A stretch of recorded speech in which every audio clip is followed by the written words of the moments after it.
یہ ہیں بدلو کی نشریات. ناظرین، میں ہوں امتیاز عالم بدلو کی نشریات میں اپنے پروگرام انگیخت کے ساتھ. آج پھر ایک بم چلا ہے اور وہ بم چلا ہے پی ٹی آئی کے 25 اراکین پہ، جنہوں نے پنجاب اسمبلی کے انتخابات میں پرویز الہی صاحب کو، جو پی ٹی آئی کے کینڈیڈیٹ تھے، انہیں ووٹ دینے کی بجائے حمزہ شہباز شریف کو ووٹ دیا تھا اور وہ الیکشن جیت گئے تھے. اب یہ سوال اٹھ کھڑا ہوا ہے کہ اب کون چیف منسٹر ہے. اس کے لیے ہائی کورٹ میں ریٹیں داخل ہو گئی ہیں. کیا وہ کلوزڈ ٹرانزیکشن ہو گئی؟ کہ تو پہلے الیکشن ہو گیا، اس وقت تو فیصلہ موجود نہیں تھا. اور یہ کہ آرٹیکل 63A کے تحت تو اس وقت تو ووٹ ڈالا جا سکتا تھا، لیکن نئی تشریح جو کی ہے سپریم کورٹ نے پریزیڈنشیل ریفرنس میں، اس میں وہ ووٹ کاؤنٹ ہی نہیں ہوگا. تو لہٰذا اس کے باوجود بھی نمبر جو ہیں وہ حمزہ شہباز کے زیادہ ہی رہیں گے. اب اگر 20 اراکین نکل جائیں تحریک انصاف کے اور 5 خواتین کی نشستوں پہ جو لسٹ تحریک انصاف نے جمع کرائی ہوئی الیکشن کمیشن آف پاکستان میں، ان میں سے وہ 5 خواتین کو نامزد کر دیں گے. لہذا کمی جو واقعہ ہوئی در حقیقت وہ 20 ووٹوں کی ہوئی ہے. تو لہذا اب جو ہاؤس ہے وہ 346 کا نہیں رہا، اب وہ رہ گیا 326 کا. اور آئین کے آرٹیکل 130 کے تحت ووٹ تب تک پڑتا رہے گا جب تک کسی امیدوار کو واضح اکثریت جو موجود اراکین ہیں ان میں سے حاصل نہیں ہو جاتی. تو لہذا اگر پچھلا الیکشن کالعدم بھی قرار دے دے high court, Lahore high court, تب بھی الیکشن ہوگا اور مسئلہ وہی ہوگا کہ پھر سے کہ پرویز الہی صاحب کے خلاف موجود ہے ووٹ آف نو کانفیڈنس. آج اس دلچسپ فیصلے سے اصل میں سیاسی بساط، اخلاقی سیاسی بساط، اب کہنے اخلاقی بساط، اگر وہ الٹی ہے تو وہ تحریک انصاف پہ الٹی ہے. وہ تحریک انصاف والے الیکشن کمشنر کو قرار دے رہے تھے کہ یہ تو مسلم لیگ نواز کے سپورٹر ہے یا ان کے ساتھ ہیں، اور انہیں یہ قابل قبول نہیں، اور ان کے استعفے کا مطالبہ کر رہے تھے. بڑی خوفناک مہم چلائی عمران خان نے نام لے لے کر، اور وہ مسلسل الیکشن کمیشن آف پاکستان کے اقدامات جو تھے یا نوٹسز تھے، اس کا بھی وہ یا انسٹرکشنز تھی، اسے وائلیٹ کرتے رہے، اس کی خلاف ورزی کرتے رہے جب وہ مختلف الیکشنز میں جا کے الیکشن کمیشن کی ہدایت کے باوجود شامل ہوتے رہے. تو آج جو پریشان ہوئی ہے وہ مسلم لیگ نواز ہوئی ہے، کیونکہ جس طرح انہیں ان 20 لوٹوں کے ووٹ ملے یا 25 کے اس وقت تو ملے تھے، تو انہیں بڑی بھاری اکثریت سے جیت گئے تھے اور انہوں نے خوب بنگلے بجائی تھی.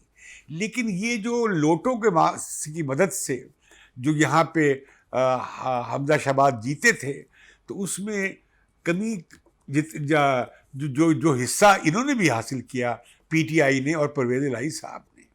پرویز الہی صاحب کو مسلم لیگ نواز کے 4 ووٹ ملے، یعنی وہ ان کے ساتھ 4 ووٹ تو نہیں ملے، 4 وہ ڈیفیکٹ کر گئے ہیں، اور وہ اب غالباً ان کی حمایت میں ووٹ نہیں ڈال سکیں گے الیکشن کمیشن کے فیصلے کے بعد اور سپریم کورٹ کی جو رائے ہے پریزیڈنٹ کے ریفرنس کے بعد کہ ان کا ووٹ کاؤنٹ ہی نہیں ہوگا اگر وہ حمزہ شہباز کے خلاف ووٹ ڈالے. ان ووٹوں کو نہ گننے کے باوجود بھی اگر ہم اب دیکھیں کہ 326 کے ہاؤس میں جو اس وقت موجود ہے، کیونکہ 20 لوگ نکل جائیں گے، تو اس میں اس وقت بھی 172 جو ہے ممبرز حمزہ شہباز کے ساتھ ہیں. اور اگر ان میں سے 4 لوگ ان کے نہ بھی ووٹ دیں تب بھی یہ آگے ہوں گے، کیونکہ پرویز الہی صاحب کے پاس 154 ووٹ ہے، جو میرے پاس حساب موجود ہے. ویسے مجھے سمجھ نہیں آ رہی کہ ٹیلی ویژن پروگرامز میں یہ کیوں آ رہا ہے یا رپورٹنگ میں کہ 172 ان کے ہیں حمزہ شہباز کے اور 173 پرویز الہی کے ہیں. اس سے تو لگتا ہی ہے کہ وہ نمبر کراس کر جائیں گے، جو ٹوٹل جو ممبرشپ ہے اس سے بھی زیادہ ہو جاتا ہے، کیونکہ میں نے یہ حساب 345 ہو جائیں گے، جبکہ کل ممبر 346 ہیں، جو اب نہیں رہے، جو اب 326 ہو گئے. تو اس کا بڑا ایک سیاسی اتھل پتل ہوگی. پنجاب میں یہ جو ہنگامہ آرائی ہے اور بے یقینی ہے اور بے چینی ہے اور صبح و شام جو جھگڑا چلے گا وہ خوب سیاسی منظر پہ اپنا نقش چھوڑتا رہے گا، کیونکہ پھر ہنگامہ ہوگا جب اسمبلی کا اجلاس بلایا جائے گا۔ اس میں ایک اور اڑچن ہے، وہ جو تحریک انصاف کے گورنر ہیں وہ ابھی تک اپنی سیٹ چھوڑ نہیں رہے، وہ کہ ان کا داخلہ گورنر ہاؤس میں بند ہوا ہے، اور وہ ایک طرح سے ان کی وہ گورنر نہیں رہے، کیونکہ پرائم منسٹر کے وہ نامینی ہو سکتے تھے، اور پچھلے پرائم منسٹر ہی نے انہیں نامینیٹ کیا تھا۔ ان کے جانے کے بعد اب شہباز شریف وزیر اعظم نے انہیں گورنر سے ہٹانے کی مشورہ بھی دے دیا پرائم منسٹر کو، پریزیڈنٹ صاحب کو، اور اس کے بعد اپنا نام بھی بلیغ الرحمان کا پیش کر دیا۔ اب بلیغ الرحمان غالباً 1 یا 2 جون کو پہلے ہفتے میں وہ گورنر کا عہدہ سنبھال لیں گے۔ اب گورنر کا عہدہ کیوں ضروری ہو گیا کہ گورنر نے نئے چیف منسٹر سے جو الیکٹ ہوگا اس سے حلف لینا ہوگا۔ پچھلی بار یہ حلف اسپیکر اسمبلی نے لیا تھا، کیونکہ صدر صاحب نے کسی کی ذمہ داری لگانے سے انکار کر دیا تھا، اور آرڈر میں سینٹ کے چیئرمین کے بعد اسپیکر آتے ہیں، تو لہذا اب یہ معاملہ یہ چلے گا۔ لیکن اس سے عبوری حکومت، اس اتحادی حکومت کو بڑا دھچکا لگا ہے، اور اب سوال اٹھنے لگا ہے کہ اب تحریک انصاف کہہ رہی ہے کہ اب پنجاب میں تو یہ ہو گیا ہے تو ہم اب مرکز میں بھی کچھ کام کریں گے۔ مطلب وہ کہہ رہے ہیں کہ اگر یہاں تک چودھری پرویز الہی نے یہ کہہ دیا ہے کہ جو 2 کاف لیگ کے اراکین گئے ہیں وہ ان کے پاس جلدی واپس آ جائیں گے، جنہوں نے ووٹ ڈالا شہباز شریف صاحب کو قومی اسمبلی میں۔ اس طرح پھر ان کی سیٹیں 172 رہ جائیں گی۔ اگر ایک کم ہو گیا تو ان کی حکومت تو ٹوٹ سکتی ہے، اور یہ بھی کہا جا رہا ہے پی ٹی آئی کی طرف سے صدر مملکت انہیں ووٹ آف کانفیڈنس لینے کے لیے کہیں۔ تو باہر کیف یہ بحث چل پڑی ہے، سیاسی انتشار چلتا جا رہا ہے۔ ابھی اس عرصے میں لگا یہ ہے کہ کل مریم نواز کی جو سرگودا میں تقریر تھی، اس سے لگ رہا تھا کہ وہ کہنے جا رہی ہیں کہ جی ہم حکومت میں نہیں رہیں گے، ہم عوام پہ مہنگائی کا بوجھ نہیں ڈالیں گے، اور ہم یہ عمران خان کا ملبہ نہیں اٹھائیں گے۔ یہ نواز شریف کی بھی سوچ تھی، لیکن لگتا یہ ہے کہ اب آئی ایم ایف کے پروگرام پہ 3 دور ہو چکے ہیں، اور غالباً بہت قریب ہم ہیں آئی ایم ایف کے ساتھ معاہدہ کرنے کی صورت میں۔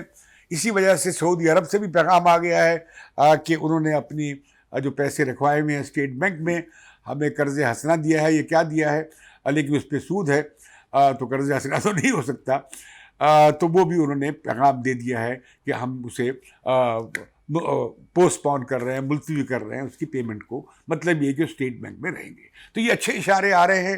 اسی طرح بلاول بھٹو کی میٹنگ جو ہوئی ہے سیکرٹری بلنگٹن سے نیو یارک میں، وہ بڑی اچھی رہی ہے، وہ اسٹیٹمنٹ بہت اچھا آیا ہے دونوں اطراف سے تعلقات کو بڑھانے کا۔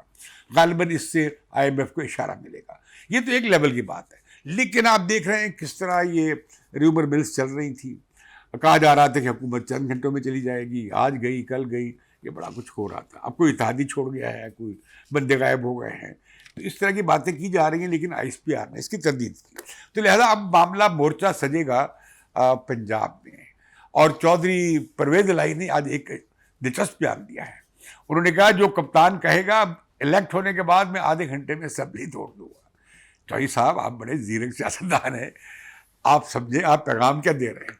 لوگ اگست تک اسمبلی میں بیٹھنا چاہتے ہیں، اور اس میں تحریک انصاف کے صرف منحرفین نہیں بلکہ جو ممکنہ منحرفین ہیں جن کی تعداد کافی زیادہ ہے، جو رک گئے تھے جلسے دیکھ کے عمران خان کے، وہ بھی اسمبلی توڑنے کے حق میں نہیں ہوں گے۔ تو لہذا آپ یہ کہہ کر اصل میں الیکشن ہارنے کا سوچ رہے ہیں، کیونکہ کوئی امیدوار، کوئی ممبر اسمبلی آپ کو ووٹ اس لیے نہیں دینا چاہے گا کہ آپ کل کو اسمبلی توڑ دیں اور وہ گھر چلا جائے۔ تو لہذا کیا ہوگا کہ یہ جو 25-20 حلقوں میں الیکشن کمیشن آرڈر کر دے گا کہ وہاں پہ ری الیکشن ہو، اور یہ بڑا مارکا ہوگا۔ عمران خان جائیں گے اور کہیں گے انہیں لوٹوں کو آپ نے اور غداروں کو آپ نے ووٹ نہیں دینا، اور یہ لوگ اگر مسلم لیگ نواز کے ٹکٹ سے الیکشن لڑیں گے تو یہ یدھ براہ راست پی ایم ایل این میں اور پیپلز مسلم لیگ نواز میں پڑ جائے گا پنجاب میں۔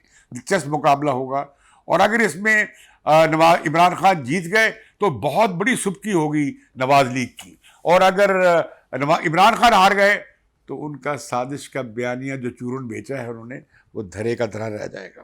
تو لہذا اب ہم دیکھیں گے جون کا مہینہ میں خوب پنجاب اسمبلی کی گرد جو ڈرامہ چلے گا وہ نئی نئی تاریخ رقم کرے گا. اب حکومت نے فیصلہ کر لیا ہے کہ وہ سخت فیصلے کرے گی. اشارہ یہ بھی دیا ہے کہ جی چلیے ہمیں اکتوبر تک تو حکومت کرنے دیں.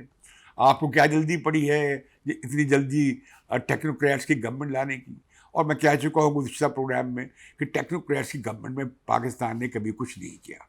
کوئی بڑی کامیابی مجھے بتا دیجئے، میں گنوا سکتا ہوں سب کے نام کہ انہوں نے کیا حاصل کی تھی، سوائے اس کے کہ آپ نے سیاستدانوں کو خراب کیا، ان کی حکومتوں کو توڑا آمرانہ طریقوں سے، اور سیاسی عمل کو چل لینا دیا، اور سیاسی پارٹیوں کو مضبوط نہ ہونے دیا، اور جمہوریت کو مضبوط نہ ہونے دیا. اب میں سمجھتا ہوں کہ یہ اس حکومت کو چونکہ معاشی بحران بہت بڑا ہے تو لہٰذا اب یہ اس سے سیاست کی نظر نہ کیا جائے.